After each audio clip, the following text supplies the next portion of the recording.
ఇల్లాలిది నిర్వహణ అనడానికి కారణం యజమాని అగ్నిహోత్రాన్ని కూడా ఆవిడే రక్షిస్తుంది. ఆవిడిది రక్షణ. ఇదే ఔపాసన అంటారు. యథార్థమునకు ఔపాసన అన్న మాటకి అర్థం ఇది. ఇది జన్మ హక్కు ఆడదానికి. ఈ అగ్నిహోత్రంలో ఊక వేసి రక్షిస్తూ అప్పుడప్పుడు అటొస్తూ ఇటొస్తూ అక్షతలు అందులో వేస్తూ ఉంటుంది. దీనికి పరమ ప్రసన్నుడవుతాడు అగ్నిహోత్రుడు. అగ్నిహోత్రాన్ని ఇలా ఆరాధించేటటువంటి అలవాటు ఉంది కాబట్టి ఆర్య శబ్దంతో పిలిచారు ఈ జాతిని. ఆర్య శబ్దం అందుకు వచ్చింది. ఈ అగ్నిహోత్రంలోంచి సరే ఆ అగ్నిహోత్రం ఎన్నిగా ఉంటుంది, ఎన్ని గుండాలుగా ఉంటుంది, అందులోంచి మళ్ళీ శ్రౌతాగ్నులు ఎలా తీస్తారు, త్రేటాగ్నులు ఎలా ఉంటాయి, దానికి గుండాలు ఎలా ఉంటాయి, రేపొద్దున్న యాగశాల కడితే యాగశాలలో గుండాలు ఎలా పెడతారు, అందులోకి అగ్ని ఎలా తీసుకొస్తారు, అదంతా మళ్ళీ ఆ హోత, ఆ ధ్వరు, ఇవన్నీ పెద్ద పెద్ద విషయాలు. వాటిని ఎప్పుడైనా ముచ్చటించుకునే అవకాశం ఉన్నప్పుడు వాటి గురించి మాట్లాడతాను. ఈ అగ్నిహోత్రం ఎప్పటి వరకు ఉండాలంటే యజమాని బ్రతికున్నంత కాలము ఉండాలి. ఇంటి యజమాని ఎంతకాలం ఉంటాడో అంతకాలము అగ్నిహోత్రం ఉండాలి. ఇంటి యజమాని ఊపిరి ఆగిపోయిన తర్వాత ఈ అగ్నిహోత్రాన్నే తీసుకెళ్ళి కట్టెల్లో పెట్టి ఆయన శరీరాన్ని కాలుస్తారు. ఆ అగ్నిహోత్రం ఆయన శరీరంతో పూర్తవుతుంది. లేదా ఆయన సన్యసిస్తే ఇంకా అగ్నిహోత్రం అక్కడతో ఆగిపోతుంది. ఎందుకంటే సన్యాసికి అగ్నితో సంబంధం లేదు కాబట్టి అప్పుడు అగ్నిని ముట్టుకోరు. కాబట్టి ఇప్పుడు ఇంటికి ఇల్లాలు అన్న మాట యొక్క ప్రధానమైన గొప్పతనం ఏమిటంటే ఐశ్వర్యము తనదిగా ఎలా ఉంచుకుంటుందో తెలుసా అండి? అగ్ని అనుగ్రహము చేత ఐశ్వర్యము కలుగుతుంది. ఆరోగ్యం భాస్కరాది చేత్, సూర్యభగవానుడి యొక్క అనుగ్రహం కలిగితే ఆరోగ్యం నిలబడుతుంది. అలాగే ఐశ్వర్యం దేనివల్ల నిలబడుతుంది అంటే మీరు అగ్నిహోత్రాన్ని ఎంత పవిత్రంగా చూస్తారో ఆ పవిత్రతని బట్టి మీ ఇంట్లో ఐశ్వర్యం నిలబడుతుంది. ఐశ్వర్యము అన్న మాటకు అర్థం ఏమిటో తెలుసా అండి? బ్యాంకు నిండా డబ్బు ఉండడం కాదు, మీ ఇంటికి వచ్చినవన్నీ మీరు కావాలనుకుంటే అనుభవించగలగడం. వైదికమైతే ఇంటికి బోలెడన్ని పళ్ళు వస్తాయి, ఒక్కటి తను తినకూడదు, తన భార్య తినకూడదు, ఇద్దరికీ షుగరు అంటే ఆ విషయంలో వాళ్ళిద్దరికీ ఐశ్వర్యం లేదు. ఒక ఐశ్వర్యం ఉంది, సంతోషంగా 10 మందికి ఇచ్చుకోవచ్చు. ఏడుస్తూ ఇస్తే వాళ్ళేదో దరిద్రం. సంతోషంగా ఇచ్చుకోవచ్చు తప్ప తను తినడానికి మాత్రం లేదు. ఓ 2 అరటిపళ్ళు అక్కడ మంచి సువాసన వస్తూ మిగలముగ్గి ఉన్నా ఒక్క ముక్క కూడా తను తినడానికి వీల్లేదు. కాబట్టి తను అలా ఊరుకుని సంతోషంగా ఓ పట్టుకెళ్ళి ఎవరికో ఇచ్చి వాళ్ళు తింటే నేను తిన్నట్టే, తినవయా సంతోషంగా తీయగా ఉన్నాయి పళ్ళు అని ఇచ్చి వచ్చేయాలంతే. ఐశ్వర్యము అంటే కలిగి ఉండుట, కలిగిన దానిని అనుభవించుట. ద్రాపేయం ధస్సస్పతే దరిద్రం నీలలోహిత అంటుంది రుద్రం అభిషేకం చేస్తారు కదా. కలిగి ఉండాలి, కలిగి ఉన్నదాన్ని అనుభవించగలగాలి. అనుభవించిన ఐశ్వర్యం ఎందుకంటే దరిద్రమే. అన్నీ ఉన్నాయి, ఏది తినకూడదు, ఒంట్లో గొట్టం పెట్టి ఎక్కించారు. ఏమిటి ఐశ్వర్యం? ఏమైనా ఉందా? ఈయన్ని చూడడానికి వచ్చిన వాళ్ళందరూ తింటున్నారు ఇంట్లో చక్కగా అన్నీ చేయించుకొని. ఎవరిది ఐశ్వర్యం? వాడు ఐశ్వర్యవంతుడు, వీడు దరిద్రుడు. పాపం వీడు గొట్టం పెట్టు కూర్చున్నాడు అంతే.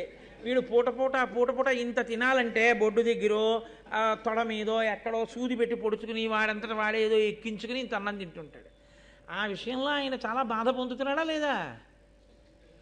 కాబట్టి ఐశ్వర్యము దేని వల్ల వస్తుంది అని అడిగారు. అందుకని మన వాళ్ళు వసుహు స్థితి, దేవతలు ఎక్కడ అనుగ్రహిస్తారో అక్కడే పెట్టించారు. ఆగ్నేయంలో అగ్నిహోత్రం పెట్టి తూర్పు దిక్కు తిరిగి ఉండమన్నారు.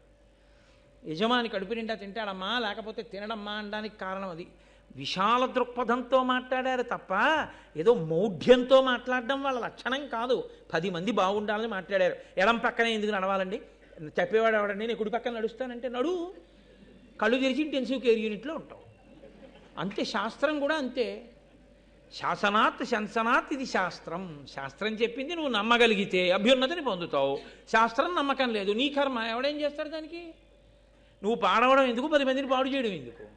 కాబట్టి అగ్నిని రక్షిస్తుంది భార్య. భార్య కాదు, నిజానికి పత్ని అన్న మాట వాడవలసి ఉంటుంది. ఎందుకంటే యజ్ఞమునందు కానీ ధర్మకార్యమునందు కానీ పక్కన కూర్చునే అధికారం ఎవరికి ఉంటుందో ఆవిడే పత్ని. కాబట్టి ఇప్పుడు పత్ని యొక్క ప్రధాన కర్తవ్యం ఏమిటి అంటే అగ్నిరక్షణమే. అసలు అగ్నిరక్షణం అనేటటువంటిది ఇల్లాలు జీవితంలో ఎప్పుడూ చెయ్యలేదనుకోండి. నేను యథార్థంగా నాతో కలిపి చెప్పేస్తున్నాను ఉన్నమాట, భార్యని చాలా పెద్ద స్థాయిలో మోసగించినట్లు. ఎందుకో తెలుసా అండి? ఆవిడికి ఇవ్వవలసిన అభ్యున్నతి ఇవ్వలేదు. ఆయనకి అగ్ని లేదు, ఇంట్లో అగ్నిశాల లేదు, అగ్నిహోత్రం లేదు. లేదు కాబట్టి పాపం ఆ పిచ్చి తల్లికి అక్షతలు వేయడానికి లేదు, ఊక వేయడానికి లేదు. ఆవిడ అగ్నిని ఆరాధించినది లేదు. ఇల్లాలైంది తప్ప ఆవిడ్ని అగ్నికార్యంలో తోడ్పాటు లేదు. ఈ విషయంలో ఎవరికీ మినహాయింపు లేదు అని మీరు గుర్తించవలసి ఉంటుంది. ఎవరో కొంతమందికి కాదు ఈ నియమం. కాబట్టి నేను అందుకే మీతో మనవి చేసింది, నన్నయ్య గారు ఆంధ్రీకరించారు, వ్యాసుల వారు రాశారంటే ఇంతంత చిన్న విషయాలు అక్కర్లేక రాయరు వాళ్ళు ఏమీని. అందులో పెద్ద ధర్మసూక్ష్మం ఉంది సుమా.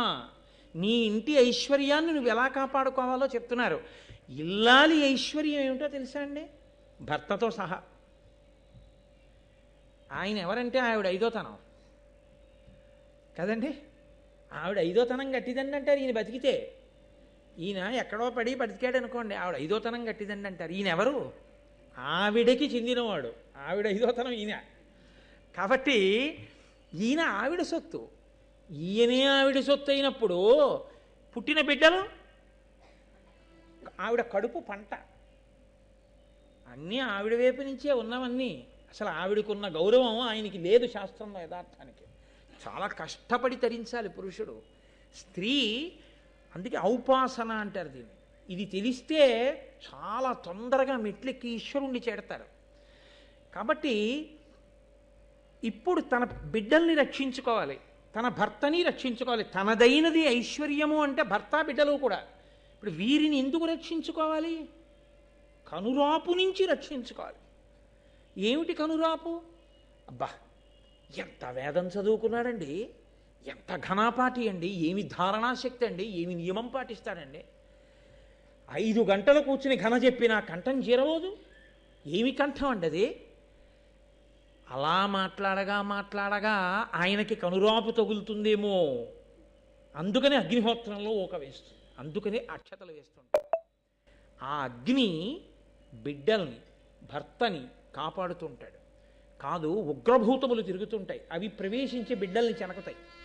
చెనకకుండా ఏ ఇంట అగ్నిహోత్రమునందు వేస్తారో, ఊక అక్షతలు వేస్తూ ఉంటారో అక్కడికి రావు. అందుకని అగ్నిశాల అని ఒకటి ఉంటుంది ఇంట్లో. అందులో మళ్ళీ ఏ దిక్కుకు ఏ గుండం ఉండాలన్నది వేరు నియమం అనుకోండి. అక్కడ ఈ అగ్నిగుండాన్ని పెట్టి ఉంచుతాడు యజమాని. దాన్ని పరాకు చెప్తాడు భార్యకి. చాలాసేపు బయటికి వెళ్ళిపోతున్నాడు అనుకోండి, ఏమో ఇల్లు తాళం వేసుకో అని ఇప్పుడు చెప్తున్నాం. అప్పుడు ఏం చెప్పేవారంటే, అగ్నిని జాగ్రత్తగా చూసుకో, నేను వెళ్ళొస్తాను. ఎందుకంటే మళ్ళీ ఆ అగ్ని వెలిగించాలంటే దానికి ఒక పెద్ద పద్ధతి, అది నిధనం అయిపోతాయి. అందుకని నేను బయటికి వెడుతున్నాను, నువ్వు పరాకుగా అగ్నిహోత్రాన్ని చూడు, అగ్నిశాలలో అగ్నిని జాగ్రత్తగా చూడు, నేను వచ్చి సంధ్యావందనం చేసుకున్న తర్వాత అగ్నికార్యం చేసుకుంటాను. నిత్యాగ్నిహోత్రీకులని ఇప్పటికీ అగ్నిహోత్రాన్ని అలాగే ఆరాధన చేసే కుటుంబాలు ఉన్నాయి. నేను గత సంవత్సరం గుంటూరులో శ్రీరామాయణం చెప్పే రోజుల్లో శృంగగిరిపీఠ నిర్వాహకులు హరిప్రసాద్ గారు విజయవాడ నుంచి పిలిపించారు నాకు ఆశీర్వచనం చేయించడానికి. ఒక ప్రత్యేక సందర్భంలో నిత్యాగ్నిహోత్రీకులు వచ్చారు. ఆ రోజు సాయంకాలం వాళ్ళు అగ్నికార్యం చేసుకుని వచ్చారు ఆశీర్వచనం చేయడానికి. ఇప్పటికీ ఉన్నాయి ఆ కుటుంబాలు. ఎప్పుడైనా కనీసంలో కనీసం చూసి దర్శనం చేసి పొంగిపోదాం అనుకుంటే 5 బస్సులు వేసుకెళ్ళిపోతే అసహ్యంగా ఉంటుంది, కానీ 5 వెళ్ళి చూడడానికి బాగుంటుంది. కాబట్టి అదిగో అటువంటి సంప్రదాయాన్ని పోషిస్తున్న మహాపురుషులు ఉన్నారు ఇప్పటికీ. కనీసంలో కనీసం అందుకే వంట పొయ్యి దగ్గర మర్యాద పాటిస్తారు. అదొక్కటైనా కనీసం పచనం చేసే అగ్నిహోత్రం కదా, దాని మీదైనా గౌరవం ఉంచాలి కదా అని చెప్పి. సరే, అందుచేత ఇప్పుడు భృగువు స్నానం చేయడానికి వెళ్తున్నాడు. అంటే ఎంత ఆచారకాండ మాట్లాడిందో చూడండి భారతం. ఆయన వెడుతూ భార్యకి పరాకు దేని గురించి చెప్పాడంటే, అగ్నిశాలలో అగ్నిహోత్రుడున్నాడు జాగ్రత్త. అగ్ని సర్వదేవతా స్వరూపుడు, అదొకటి మీరు గుర్తుపెట్టుకోవాలి. అగ్నిహోత్రుడు శివుడు, శివుడికి 3వ కన్ను అగ్నిహోత్రం. అందుకని అగ్నియే శివుడు, అగ్నియే విష్ణువు, అగ్నియే గరుత్మంతుడు, అగ్నియే పరదేవత. అందుకే ఇప్పటికీ కేరళ రాష్ట్రంలో అమ్మవారిని పూజ చెయ్యాలి అంటే యంత్రాలు మూర్తులు అవి పెట్టరు. మీరు ఎప్పుడైనా కేరళ రాష్ట్రం వెళ్ళినప్పుడు అక్కడ ఉండేటటువంటి సంప్రదాయం మీరు వాళ్ళని అడగండి, వాళ్ళు చెప్తారు.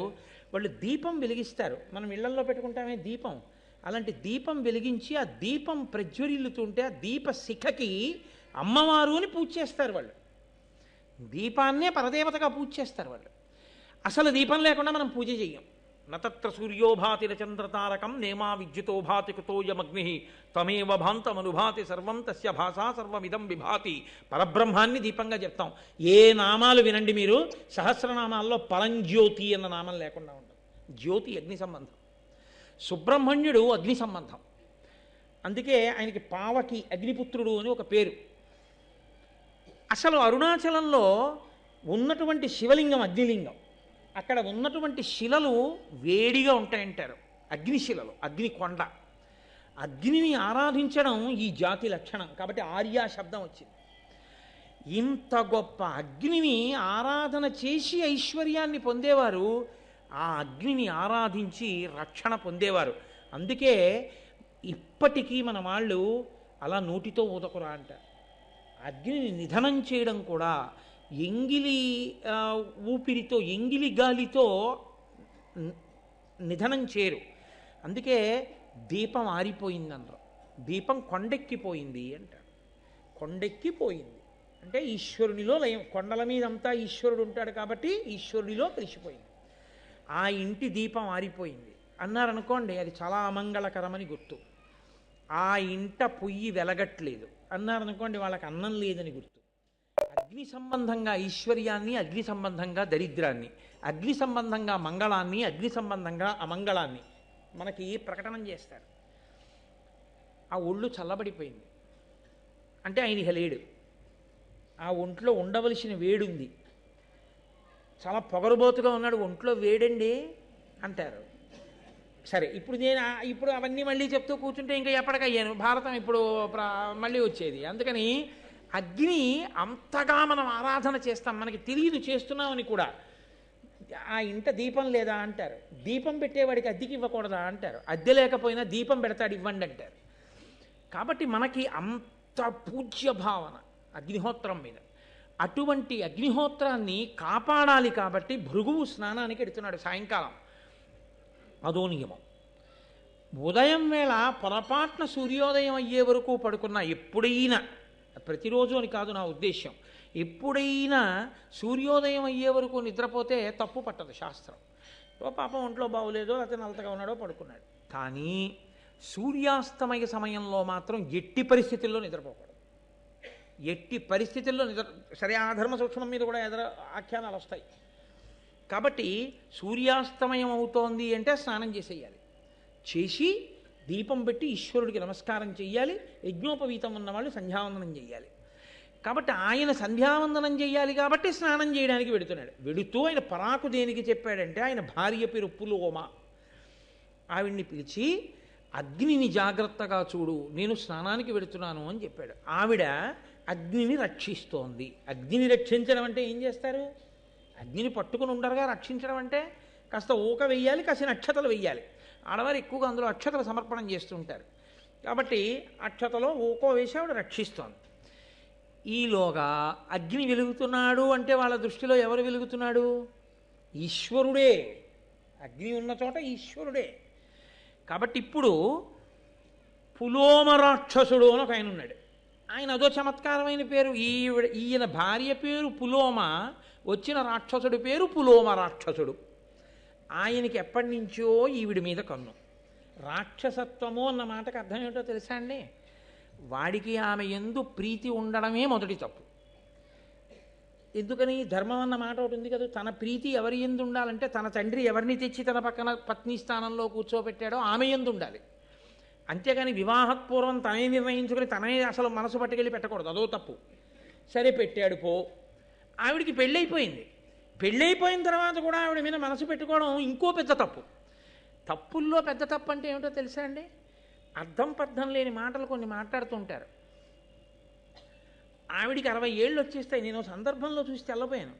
60 ఏళ్ళు వచ్చేస్తాయి.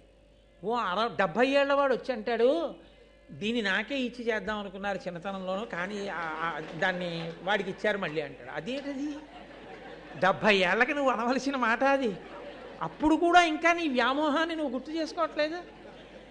ఏమిటి దొడ్డ నిన్ను అలా అంటాడు ఆయన అన్నారు. వాడి మొహం వాడు అలాగే మాట్లాడతాడు రా అంటుంది ఆవిడ. ఎంత అసహ్యంగా ఉంది ఆ మాట అసలు. అంటే సంస్కారం అనందు దోషం ఉందని గుర్తు. నేను యథార్థంగా విన్నాను, నా కర్మ కొద్దీ నాకే తగులుతాయో అని నేను. కాబట్టి ఇలాంటి సన్నివేశంలో ఆ పులోమ రాక్షసుడికి ఆ పులోమ మీద మనసు ఉండిపోయింది. భృగువు స్నానానికి వెళ్ళాడు, ఈయన గబగబా వచ్చాడంటే ఎప్పటి నుంచో వెతుకుతున్నాడు ఈవిడ ఎక్కడుందని. వాడు వచ్చాడు గబగబా. వచ్చి వాడికి అనుమానం వచ్చింది, ఈవిడేనా పులోమ? ఎందుకంటే ఆవిడే పులోమ కాదా తెలుసుకుని తన వ్యామోహ ప్రకటనం చేద్దామని. ఎవరిని అడగాలి? అక్కడ ఉన్నది అగ్నిహోత్రుడు ఉన్నాడు, ఆవిడుంది. ఇప్పుడు అగ్నిహోత్రుడు ఈశ్వరుడు అన్న భావన వాడికి కూడా ఉంటే ఆయన మాట్లాడతాడరా, పలుకుతాడరా, ఆయన దేవతరా అనుకుంటే ఆయన అడుగుతాడు కదండి. మీరు ఈ విషయం చాలా జాగ్రత్తగా గమనించాలి. ఆయన దేవత అన్న విషయంలో వాడికి అనుమానం లేదు కాబట్టి ఆయన్ని అడగాలి, ఈవిడైనా పులోమ అని.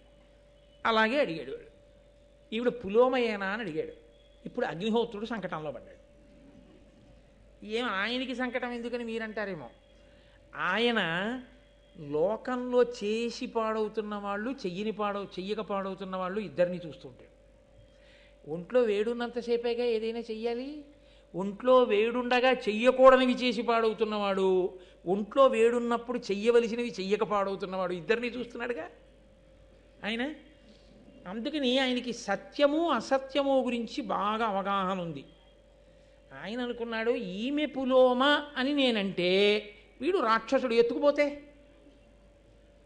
భృగు వచ్చి నన్ను శపిస్తాడు, ఎందుకు చెప్పావు మా ఆవిడ పులోమని అంటాడు. చెప్పకపోతే నాకు తెలియదేయానో ఈవిడ పులోమ కాదనో ఏదో చెప్తే అసత్య దోషం వస్తుంది.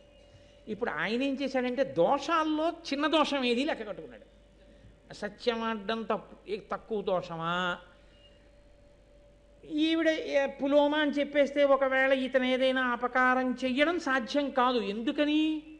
ఈవిడ అగ్నిని ఆరాధిస్తోంది కాబట్టి ఈవిడ రక్షింపబడుతుంది తప్పకుండా, నా అనుగ్రహమే మళ్ళీ రక్షిస్తుంది ఈవిడ్ని. కానీ ఈవిడికి బాధ కలుగుతుంది కదూ, ఏదో ఒక బాధ కలుగుతుంది రాక్షసుడి వల్ల. అప్పుడు భృగువు కోపం వస్తుంది. ఎవడు చెప్పాడు అసలు ఈవిడ పులోమని అంటాడు, ఈయనే చెప్పాడంటుంది ఆవిడ. అప్పుడు నన్ను శపిస్తాడు. శాపం పుచ్చుకోనా అబద్ధమాడినా అని ఆలోచించాడు. అబద్ధమాడమే పెద్ద దోషం. శాపం వస్తే ఆయన కాళ్ళ మీద పడి మళ్ళీ అనుగ్రహం వేడుకుని శాపం పోగొట్టుకోవచ్చు. కాబట్టి నేను సత్యమే మాట్లాడతాను అన్నాడు. అంటే మాట మాట్లాడేటప్పుడు సత్యాసత్యముల గురించి ఎంత పరిశీలన ఉండేదో మీరు చూడండి. సరే, ఇందులో మళ్ళీ చిన్న దోషం వచ్చింది, నేను మీకు వివరణ చేస్తాను ఆ విశేషాన్ని. ఆయన ఈమెయే పులోమ అని అనగానే ఆ రాక్షసుడు అన్నాడు, అసలు ఈవిడికి పెళ్ళవక ముందు ఎప్పుడో ఈవిడిని నేనే చేసుకుందాం అనుకున్నాను, ఇదిగో ఈ భృగువు చేసేసుకున్నాడు. అసలు ఇంకో విచిత్రం తెలుసా, ఆవిడ పేరు నా పేరు ఒకటే. అదో విచిత్రంగా ఉంటుంది లోకంలో. ఏమిటో అలా పేర్లన్నీ ఒక్కలా పెడితే అందరూ ఒక్కలా అయిపోతారా? మా స్నేహితుడు ఉండేవాడు చిన్నతనంలో, అప్పాజీ, దాదాజీ, నేతాజీ, బాలాజీ, శివాజీ అనే 5 అన్నదమ్ములకి పేర్లు ఏమిటో అలా జీతో ఉండేవి. అలా అదో సంతోషం, కొంతమంది అలా పెట్టుకుంటూ ఉంటారు. అలా నా పేరు పులోమ రాక్షసుడు, ఈవిడ పేరు పులోమ. పెళ్లికి ముందు ఈవిడిని నేను చేసుకుందాం అనుకున్నాను, భృగువు చేసుకున్నాడు. అయితేనే తప్పేం వచ్చింది, నేనే పట్టుకుపోతానని ఎత్తుకుపోతున్నాడు. ఎత్తుకుపోయేటప్పుడు తేలిగ్గా ఉంటుందని వాడు పంది రూపం తీసుకుని ఆవిడని ఎత్తుకుపోతున్నాడు. ఆవిడ కన్నీటి ధారతో ఏడుస్తూ ఉండగా, భర్త కోసం అరుస్తూ ఉండగా ఎత్తుకుపోయాడు. ఆవిడ్ని చాలా దూరం ఎత్తుకుపోతుంటే ఆవిడ నిండు గర్భిణి. ఆవిడ గర్భంలోంచి ఆ పంది ఎత్తుకుపోతున్న కుదుపులకి ఒక పిల్లవాడు జారి కింద పడిపోయాడు. ఆ కింద జారి పడిపోయాడు కాబట్టి ఆ పిల్లవాడికి చ్యవనుడు అని పేరు వచ్చింది. ఆ కింద పడిపోయిన పిల్లవాడు పరమతేజోస్వరూపుడై ప్రళయకాలపు అగ్నిహోత్రం ఎలా ఉంటుందో అలా ఎవడురా మా అమ్మకు అపరాధం చేసిన వాడు అని చూశాడు పులోమ రాక్షసుని వంక. వెంటనే వాడు బూడిదైపోయాడు. ఈవిడ పిల్లవాడిని చంకనేసుకుని మళ్ళీ అంత దూరం నుంచి నడుచుకుంటూ ఇంటికి వచ్చింది. ఈలోగా ఈవిడ ఎత్తుకుపోతున్నప్పుడు ఏడిచింది కదూ. మహాపతివ్రత కంటి వెంట పడినటువంటి నీటి బిందువులు ఒక పెద్ద నదిగా మారిపోయి ప్రవహించాయి. అదేం సామాన్యమైనటువంటి విషయమా? ఇప్పుడు ఈ నది ఒక పతివ్రత కంటి ధార చేత వచ్చిందని దీనికి పేరు ఎవరు పెట్టాలన్నారు. అయ్యి బాబోయ్ మనకి ఎందుకని బ్రహ్మగారిని అడిగారు. ఆయన అన్నాడు దీనికి వధూసరా అని నామకరణం చేస్తున్నాను అన్నాడు. ఆ నదికి వధూసరా అని పేరు వచ్చింది. ఇప్పుడు అంటే ఒక ఒడ్డు గింజ ఒక్క కంకులో ఇన్ని ధాన్యం ఇచ్చినట్టు మహాపతివ్రతల శోక ఒక్క సీతమ్మ తల్లి కంటి నిప్పు కణిక నీటి బిందువు లంకని కాల్చలేదండి. దాని శక్తి అలా ఉంటుంది. ఇప్పుడు ఆవిడ తిరిగి వచ్చింది, స్నానం చేసి భృగు వచ్చాడు. భృగువు స్నానానికి వెళ్ళి వచ్చే లోపల ఎల్లరంతా అయిపోయింది. ఇప్పుడు ఆవిడ చంకన బిడ్డను పట్టుకుని నించుంది, ఏడుస్తూ ఉంది, డస్సిపోయింది. ఎర్రగా పిల్లాడున్నాడు. ఈ బిడ్డడు ఎవరన్నాడు. శవనుడు మన కొడుకే. ఎప్పుడు పుట్టాడన్నాడు. ఇప్పుడే పందెత్తుకుపోతుంటే జారి పడ్డాడన్నాడు. పందెత్తుకుపోవడం ఏమిటి అన్నాడు. అంటే ఇదిగో పులోమ రాక్షసుడు అన్నవాడు వచ్చాడు, ఈమె పులోమయేనా అని అడిగాడు. అడిగితే ఈమెయే పులోమ అని తెలియగానే నన్ను ఎత్తుకుపోయాడు. ఈ పిల్లవాడు జారి పడ్డాడు, పడుతూనే కోపంగా చూశాడు, వాడు బూడిదైపోయాడు. ఆ పిల్లవాడి తేజస్సు అటువంటిది, అగ్నిని ఆరాధించినటువంటి ఫలితం. కాబట్టి ఆ పిల్లవాడి చేత రక్షింపబడ్డాను, ఇదిగో పిల్లాడిని ఎత్తుకొచ్చానయ్యా అంది. చాలా సంతోషించన్నాడు. అసలు నువ్వు పులోమ అని చెప్పిన వాడెవరు అని. ఈయనే ఆవిడ అగ్నిహోత్రుడిని చూపించాడు. వెంటనే ఆయన అగ్నివంక చూశాడు. రోజు నేతన్నం హవిస్సులు ఇస్తుంటే చక్కగా అక్షతలు ఊక ఇలాంటివి వేసి రక్షిస్తుంటే అన్నీ తిని నీకు కొవ్వు పట్టి ఇలాంటి మాటలు చెప్పావు కాబట్టి అన్నీ తినడం నీకు అలవాటు గాక అన్నాడు. అన్నీ తింటావు ఇవాళ నుంచి, అది ఇది కాదు ఏదైనా తినేస్తాం అనేటప్పటికి ఇప్పుడు ఆయన హడిలిపోయాడు. ఇది ఎక్కడ కూడా నన్ను ఏదో శాపం ఇస్తాడని నేను అనుకున్నాను, అన్నీ తినేయమన్నాడు నన్ను ఇప్పుడు. కాబట్టి ఇప్పుడు తినకూడదు అన్నది ఏం లేవు నా దగ్గర. అన్నీ తినడం అంటే ఎంత బాధాకరమైన విషయం అండి. శవం దగ్గర నుంచి ఆయనలో పడయ్యాలే కానీ ఆయన కాల్చనిది అన్నది ఉండకూడదు లోపల. అన్నీ తినాలి. అన్నీ తినడం అనేటటువంటి విషయం అంత తేలికని మీరు అనుకోకండి. మనమే ఒక వంకాయనే ఇంకోలా వండితే అలా వండితే నేను తిన్నంటాం. అలాంటిది అగ్నిహోత్రుడు అన్నీ తినే, పైగా ఆయన సద్బ్రాహ్మణుడు. మీరు ఎప్పుడైనా అగ్నిహోత్రుని యొక్క మూర్తిని చూశారో లేదో నాకు తెలియదు. ఆయన చాలా చమత్కారంగా ఉంటాడు. 7 నాలుకలతో ఉంటాడు. సప్తజిహ్వ అని 7 నాలుకలు, 2 తలలు, 6 చేతులు, అందులో పట్టుకునే ఆయుధాలు, పొట్టిగా ఉంటాడు, లావుగా ఉంటాడు, యజ్ఞోపవీతం వేసుకుంటాడు, శృక్కు స్రవం ఇవన్నీ పట్టుకుంటాడు. బ్రాహ్మణుడు. ఆయన మూర్తి ఎప్పుడన్నా మీరు చూశారో లేదో చాలా గొప్పగా ఉంటాడు అగ్నిహోత్రుడు. వైదిక సంస్కృతికి చిహ్నం కింద ఉంటాడు ఆయన. అటువంటి అగ్నిహోత్రుడు అన్నీ తినేయడం అంటే, సర్వభక్షకుడు అవ్వడం అంటే బాధాకరం కదండి. ఆయన వెంటనే భృగువు వంక చూసి అన్నాడు, నేను ఇవ్వగలను శాపం. ఎందుకు ఇవ్వాలో తెలుసా నీకు శాపం? ఒక కారణానికి ఇవ్వాలన్నాడు. ఇక్కడ ఎన్ని చమత్కారాలు అనుకుంటున్నారు, ఎవరి ధర్మం వాళ్ళది. అసలు భృగువు ఎందుకు ఇవ్వాలి శాపం? తన భార్య ఎవరో అడిగితే సత్యం చెప్పినందుకు శాపం ఇస్తాడా? కాదు. సత్యము అన్న మాటకి సనాతన ధర్మంలో ఒక అర్థం ఉంది. సత్యము అంటే నిజము పల్కుట అని కాదు. అలా చెప్పే మిగిలిన విశ్వాసములలో చాలా ఇబ్బందులు వచ్చాయి. ఇప్పుడు నేను దాని గురించి మాట్లాడను. కానీ సత్యము చెప్పుట అంటే కేవలము నిజము చెప్పుట అని అర్థం కాదు. సత్యము చెప్పుట అన్న మాటకు అర్థం తెలుసా అండి? సత్యం బ్రూయాత్ ప్రియం బ్రూయాత్ న బ్రూయాత్ సత్యమప్రియం. మనుష్య సహజమైనటువంటి ప్రేమ చేత అత్యంత అమాయకంగా భయంతో ఉన్నటువంటి ఒక ప్రాణి యొక్క గౌరవాన్ని కానీ, ప్రాణికి కలగబోయే దుఃఖాన్ని కానీ, ప్రాణికి కలగబోయేటటువంటి ఇబ్బందిని కానీ దృష్టిలో పెట్టుకుని రక్షించుట కొరకు ఆ సమయంలో నిజానికి బదులు అబద్ధం చెప్పిన శాస్త్రం దాన్ని సత్యంగానే వేసుకుంటుంది. అంటే మాకేమీ సరిగా అర్థం కాలేదు నీ మాట ఏమిటో అని మీరు అంటారు. నేను మీకు ఒక ఉదాహరణ చెప్పాలి అంటే, నేను ఒక అరుగు మీద కూర్చున్నాను అనుకోండి, ఒక గోవు పరిగెత్తుకుంటూ అలా వెళ్ళిపోయి మా ఇంటి పెరట్లోకి వెళ్ళిపోయి బిక్కు బిక్కు బిక్కు బిక్కుమంటూ ఆవుల మందలో కలిసిపోయి ఎక్కడో గడ్డివాంసాటికి వెళ్ళి నిలబడింది. అటుగా ఆవుని పట్టుకుని చంపేద్దాం అనుకున్నటువంటి కసాయి వాళ్ళు వచ్చారు.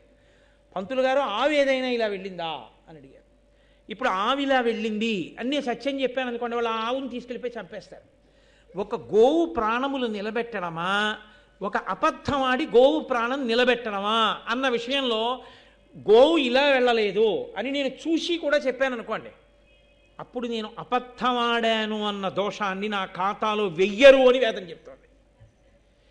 ఎందుకు వెయ్యరో తెలుసా అండి? ఒక పెద్ద సత్యాన్ని రక్షించడం కోసం ఒక చిన్న అసత్యాన్ని పలికితే అది అసత్యంలోకి రాదు. కానీ అలాగని అన్వయం చేసేసుకుని అన్ని ధర్మం అని చెప్పి అసత్యాలు ఆడకూడదు. పెద్ద ధర్మాన్ని నిలబెట్టడానికి చిన్న అసత్యాన్ని ఆడినా అది దోషము కిందకి రాదు, సత్యమే అవుతుంది. అయినప్పుడు ఈమె పులోమ అని చెప్తే నిండు గర్భిణి అయినటువంటి ఆవిడ్ని రాక్షసుడు అపహరించి తీసుకెడితే భర్త భృగువు దగ్గర లేడు, ఎంత ఉపద్రవం వస్తుంది ఆవిడికి. అప్పుడు అగ్నిహోత్రుడు చెప్పవలసింది సత్యమా, ఈమె పులోమ కాదు అని ఒక మాట చెప్తే, ఒక స్త్రీ భృగువు యొక్క భార్య మహాపతివ్రత నిండు చూలాలు, ఆమె మానాన్ని గౌరవాన్ని రక్షించినటువంటి ప్రయోజనం చేత అగ్నిహోత్రుడు సత్యమే పలికినవాడై ఉండేవాడు. అగ్నిహోత్రుడు సత్యము పలుకుతున్నాననుకుని సత్యము యొక్క పరిధిని దాటిపోయాడు. అది అక్కడ ధార్మికమైనటువంటి దోషం, అందుకు ఇచ్చాడు శాపవాక్కు. కాబట్టి ఇప్పుడు భృగువు ఇచ్చిన దాంట్లో దోషం లేదు, కానీ భృగువు ఇచ్చినటువంటి శాపవాక్కునందు దోషం చెయ్యని వాళ్ళు వచ్చి పడిపోయారు, లోకమంతా వచ్చి పడిపోయారు. ఎలా పడిపోయిందో తెలుసా అండి? నీవు అన్నీ తిను అన్నాడు కదా, ఇప్పుడు ఆయన అన్నీ తినడం మొదలెట్టాడు అనుకోండి, ఆయన అశుచి అవుతాడు. అందులోకి పట్టుకెళ్ళి మీరు అశుద్ధం పడేసినా కాలవలసిందే. ఇప్పుడు అగ్నిహోత్రుడే తిన్నాడు, అగ్నిహోత్రుడు అలా అన్నీ తినేస్తుంటే ఆయన అశుచి అయిపోతాడు. నిన్ననేగా మీరు విన్నారు, అమృతం తాగినా ఆచమనం చేయవలసి వచ్చింది. ఇంకా అశుద్ధం తినవాడు ఆచమనం చెయ్యొద్దు. అగ్నిహోత్రుడు అన్నీ తింటుంటే అశుచి అవుతాడు. అశుచి అయితే అన్ని చోట్ల ఎక్కడ ఏం కాలుస్తున్నాడో ఎవ్వరికీ తెలియదు. మీరు ఇక్కడ చేస్తున్నటువంటి యజ్ఞం నిష్ఫలమైపోతుంది. ఎందుకైపోతుంది? మీరు అగ్నిముఖత ఇచ్చినవి పుచ్చుకోవడానికి ఆయనకు అధికారం లేదు. ఎందుకనంటే ఆయన అశుచిగా ఉన్నాడు. అశుచిగా ఉన్నవాడు పుచ్చుకున్నాడు కాబట్టి ఇప్పుడు దేవతలకు అన్నం దొరకదు. ఇది పరమేశ్వరుడు పెట్టిన వ్యవస్థ. ఇది ఎంత చమత్కారంగా ఉంటుందంటే, ప్రభుత్వం మనకి జీతం ఇస్తుంది, ప్రభుత్వం మన దగ్గర నుంచి పన్ను కట్టించుకుంటుంది. పన్ను కట్టించుకున్న ప్రభుత్వం ఇంకొంతమందికి గ్రంథాలయాలు పెడుతుంది, హాస్పిటల్స్ పెడుతుంది, కారాగారాలు పెడుతుంది, దొంగల్ని తీసుకెళ్ళి అందులో పెడుతుంది, పుస్తకాలు చదువుకునే వాళ్ళని వెళ్ళి ఇందులో చదువుకోమంటుంది, కొంతగా ఉద్యోగాలు ఇస్తుంది, ఉద్యోగాలు ఇచ్చి జీతాలు ఇస్తుంది, జీతాలు ఇచ్చి పన్నులు కట్టించుకుంటుంది. ఏ ప్రభుత్వం జీతం ఇచ్చి పన్ను కట్టించుకుంటుందో మళ్ళీ ఈ పన్నుతో నడిపిస్తూ ఉంటుందో వ్యవస్థని, అలాగే పరమేశ్వరుడు ఒక వ్యవస్థ చేశాడు. నీకు దేవతలు ఐశ్వర్యం ఇస్తారు, వర్షం కురవడం దేవతల చేతిలో ఉంటుంది, దేవతల ఆకలి తీర్చడం నీ చేతిలో ఉంటుంది. వాళ్ళు వర్షం కురిపిస్తారు, నీకు పంటలు పండుతాయి. నువ్వు పంట ఇంటికి తెచ్చుకుని యజ్ఞం చేసి యజ్ఞంలో హవిస్సుని, ఆ హవిస్సు వాళ్ళు పుచ్చుకుంటారు, వాళ్ళు భోజనం చేస్తారు, వాళ్ళ కడుపు నిండుతుంది, వాళ్ళు తృప్తి పొందుతారు, వాళ్ళు మళ్ళీ వర్షం కురిపిస్తారు, మళ్ళీ పంటలు పండుతాయి, మళ్ళీ యజ్ఞం చేయి, కొంత పదార్థాన్ని హవిస్సుగా ఇయ్యి, మళ్ళీ దేవతలు తృప్తి పొందుతారు. ఈ చక్రం ఇలా తిరగాలి, ధర్మచక్రం అనుష్ఠానపరంగా తిరుగుతూ ఉండాలని ఈశ్వరుడు నియమనం చేశాడు దానికి. ఇప్పుడు అగ్నిహోత్రుడు అశుచి అయిపోయాడు అనుకోండి, దేవతలకు భోజనాలు ఎలాగా? వాళ్ళకి అన్నం ఉండదు, కవ్యం నడవదు. కాబట్టి పితృదేవతలకి కవ్యం వెళ్ళదు, పిండ ప్రదానం లేదు. దేవతలు అనుగ్రహించరు కాబట్టి వర్షాలు లేవు, కాబట్టి భూలోకంలో పంటలు లేవు, వీళ్ళెవరికే అన్నం దొరకదు, నదుల్లో నీరుండదు, దాహం తీరదు. కాబట్టి ఇప్పుడు లోకాలన్నీ ఏమైపోయాయి? ఇబ్బందిలోకి వెళ్ళాయి. నువ్వు నేను అసత్యం పలికాను అని నువ్వు అనుకుంటే నాకు ఇంకేమైనా శాపం నువ్వు ఇచ్చి ఉండవలసింది. ఇప్పుడు నువ్వు అన్న మాట వల్ల ఏమైందో తెలుసా? మొత్తం లోకముల యొక్క వ్యవస్థ అంతా ఆగిపోయింది. నేను అసత్యం పలికానన్నావు, నువ్వు కోపంతో తొందరపడ్డావు, తొందరపడి నా మీద విడిచిపెట్టిన వాక్కుకి మొత్తం లోకముల యొక్క స్థితి అంతా కూడా నిలబడిపోయింది. కోపం వల్ల వచ్చేటటువంటి ఉపద్రవాలు ఎలా ఉంటాయో చూడండి. గబ్బా ఒక్క మాట నోరు జారిపోయిందో ఎంత దూరం వెళ్ళిపోతుందో చూడండి. కాబట్టి ఇప్పుడు ఆయన అన్నాడు అగ్నిహోత్రుడు, అడిచిన తిట్టినం మరి మహాపరుషంబులు పల్కి అల్కతో పొడిచిన ఉత్తమ ద్విజులు పూజ్యులు వారలకెగ్గు చేసినం చెడు ఇహమున్ పరము ఇది సిద్ధము కావుటెరింగి భక్తి ఎప్పుడు ధరణి సురోత్తముల పూజల తంపుదు అల్కనోడుదు. నేను కూడా నిన్ను శపించగలను, కానీ అనుష్ఠాన తత్పరులై వేదాంగములను నేర్చుకుని నిత్యం దేవతల్ని పరమభక్తితో ప్రీతితో పూజ చేసేటటువంటి బ్రాహ్మణుల నోటి వెంట వచ్చేటటువంటి మాట ఎంత దూరమైనా వెళ్ళిపోతుంది. కాబట్టి వాళ్ళు ఎగ్గులు పలికినా, తిట్టినా, పొడిచినా, కొట్టినా ఓర్పు వహించి మాట్లాడటం లేదు తప్ప తిరిగి శాపం ఇవ్వలేని వాడను కాను, అందుకని ఊరుకున్నాను భృగువు అన్నాడు. అని ఇంకా ఎలాగో నేను ఏమీ చెయ్యలేని, ఈ లోకానికి ఏ ఉపకారం చెయ్యగలిగిన స్థితి నాకు పోయింది అని సర్వప్రాణుల నుండి తన తేజస్సుని ఉపసంహారం చేసేశాడు. అంటే లోకంలో ఎక్కడ వేడి లేదు, అగ్నిహోత్రం ఆగిపోయింది. అగ్నిహోత్రం ఆగిపోగానే యజ్ఞయాగాదులు ఆగిపోయాయి, నిత్యాగ్నిహోత్రాలు ఆగిపోయాయి, దేవతలకి హవిస్సులు ఆగిపోయాయి, పితృదేవతలకి కవ్యాలు ఆగిపోయాయి, పిండ ప్రదానాలు ఆగిపోయాయి, ఇక్కడ వర్షాలు ఆగిపోయాయి, లోకమంతా సంక్షోభంలోకి వెళ్ళిపోయాయి. అందరూ పరిగెత్తుకుంటూ చతుర్ముఖ బ్రహ్మగారి దగ్గరికి వెళ్ళారు. ఏ ఆపదొచ్చినా అందరూ ముందు ఆయన దగ్గరికి పరిగెడతారు. పరిగెత్తి, అయ్యా ఇదిగో భృగువు అగ్నిహోత్రుణ్ణి శపించాడు, అగ్నిహోత్రుడు కాంతినంతటినీ ఉపసంహారం చేసేశాడు, ఎక్కడ ఏమీ జరగట్లేదు, ఎలా అన్నాడు. ఆయన అగ్నిహోత్రుణ్ణి పిలిపించాడు. పిలిపించి ఆయన అన్నాడు, ప్రకటిత భూత సంతతికి భర్తవు నీవా, చరాచర ప్రవృత్తికి మరి హితుభూతుడవు, దేవముఖుండవు నీవు, లోక పావకుడవు నీవు, ఇట్టి అనవద్య గుణండవు నీకు, విశ్వభారక భువన ప్రవర్తన పరాన్ముఖ భావము పొందపాడియే. ఏమయ్యా, నువ్వు ఈ భూత సంతతికంతటికీ కూడా భర్తవి, భరించేవాడివి. ఈ వేడి ఉన్నంతసేపు ఈ ప్రాణాలన్నీ ఉంటాయి. లోకంలో ఆ వేడి వల్లనే పదార్థములు పచనమవుతాయి, పచనమై రుచి వస్తుంది. అగ్నిహోత్రం వల్ల వండుకోకపోతే రుచి ఎక్కడుందండి? 4 వంకాయ ముక్కలు కొత్తిమీర పెట్టుకుంటే తింటామా? 2 పచ్చిమిరపకాయ ముక్కలు కలుపుకుని ఉడికిస్తేనే రుచి. కాబట్టి లోకమంతా నీ వలననే నిలబడుతోంది. నీ ముఖంలోనే, నీ ముఖత బ్రాహ్మణులు హవిస్సునిచ్చి దేవతలను తృప్తిపరుస్తారు. లోకములన్నీ నీ వలన నిలబడుతున్నాయి, నువ్వు లోక భర్తవి. అటువంటి వాడివి ఇంత కోపగించి నీ తేజస్సుని ఉపసంహారం చెయ్యొచ్చా అంటే అగ్నిహోత్రుడు తనకి కలిగినటువంటి ఇబ్బందిని చెప్పాడు. బ్రహ్మగారు అన్నారు, ఇప్పుడు భృగువు వాక్కుని వెనక్కి తీయడం కుదరదు, కాబట్టి నీవు సర్వభక్షకుడవే, అన్నీ తింటావు, అన్నీ నువ్వు తిన్నా నీ పవిత్రతకి లోపం లేదు, నువ్వు ఎప్పుడూ పవిత్రుడవే, నీకు నేను వరం ఇస్తున్నాను. ఆయన శాపాన్ని వెనక్కి తీస్తే ఆయనకి మళ్ళీ కోపం వస్తుంది. నేను శాపం ఇచ్చేవాడిని వెనక్కి తీసేవాడా అంటాడు. ఆయన ఏమన్నాడు? సర్వభక్షకుడివి కమ్మన్నాడు, అన్నీ తిని. నేనంటున్నాను అన్నీ తిన్నా నువ్వు పవిత్రుడవే, ఆచమనం కూడా చేయక్కర్లేదు.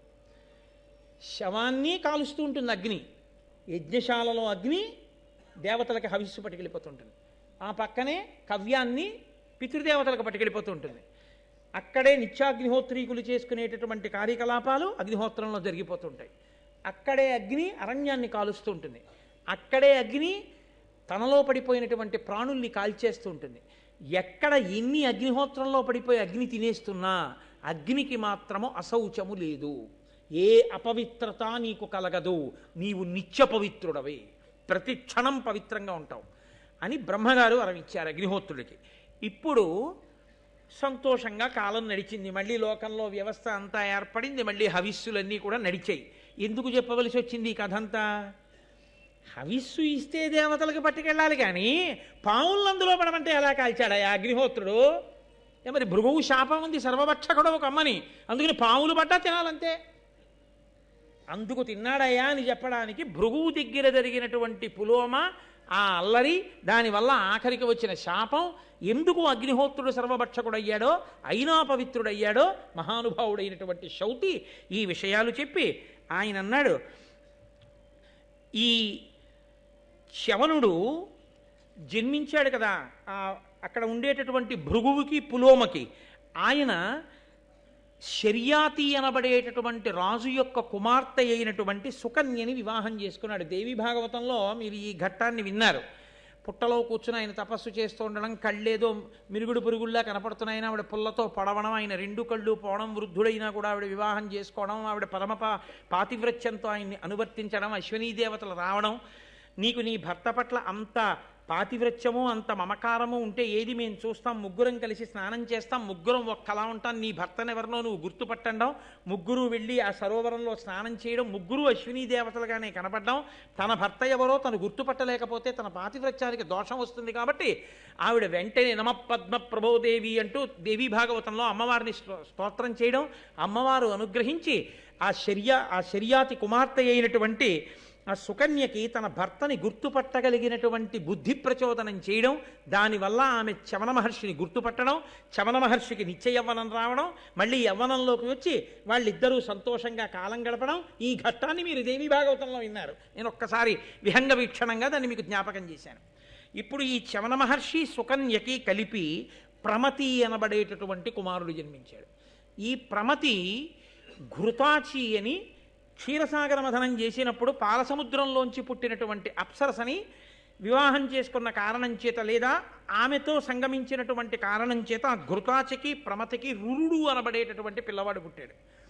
ఈ రురుడు గంధర్వరాజు అయినటువంటి విశ్వావసుడు, మేనక వీరిద్దరికీ జన్మించినటువంటి ప్రమద్వర అనబడేటటువంటి పిల్ల స్థూలకేశుడు అనబడేటటువంటి ముని ఆశ్రమంలో పెరుగుతుంటే ఆమెని వివాహం చేసుకుందామని సంకల్పం చేసి నిశ్చితార్థం చేసుకున్నాడు. నేను ఈమెని వివాహం చేసుకుంటాను అని మాట ఇచ్చాడు. అంటే తన భార్య అయిపోయినట్టే ఇంచుమించుగాను. మీరు విన్నారు కదూ ఎక్కడి వరకు వచ్చామో. ఇప్పుడు ఆమె స్థూలకేశుడు ఆశ్రమంలో ఉంది. రురుడు ఆమెని వివాహం చేసుకుంటాను అన్నాడు. ఇంకా వివాహం అవ్వలేదు. నాకు ఈమె భార్య అవుతుంది ప్రమద్వర అని ఆయన సంతోషంగా ఉన్నాడు. ఒకరోజు సాయంకాలం ఆ ప్రమద్వర చెలికెత్తెలతో కలిసి స్థూలకేశుని యొక్క ఆశ్రమంలో ఆడుకుంటూ తిరుగుతోంది.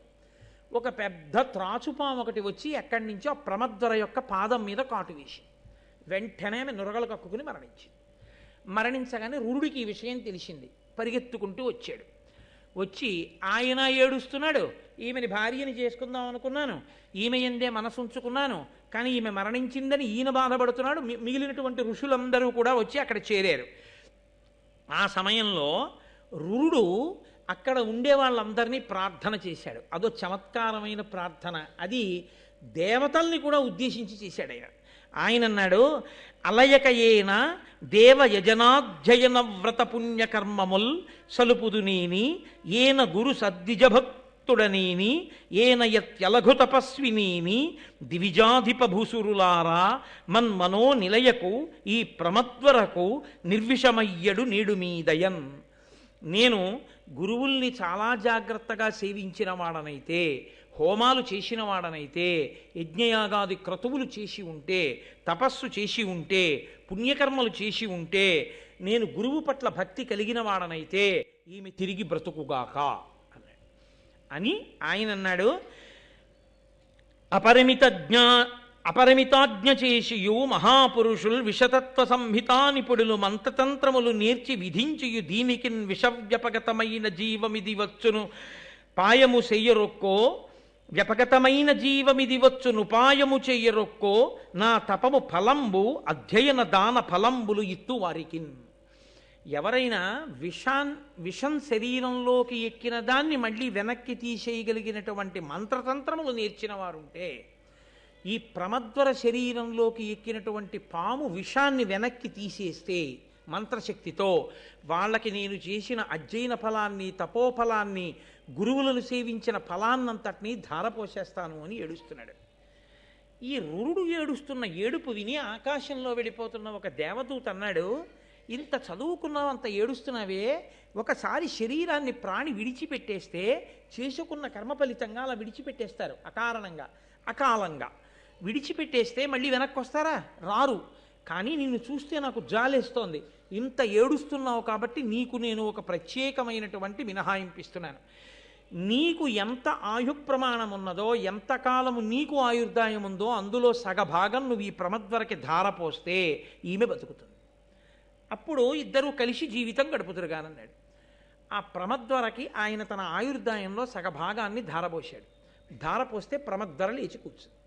ఆయన రురుడు ప్రమద్వరని వివాహం చేసుకున్నాడు. ఇద్దరూ సంతోషంగా కాలం గడుపుతున్నారు.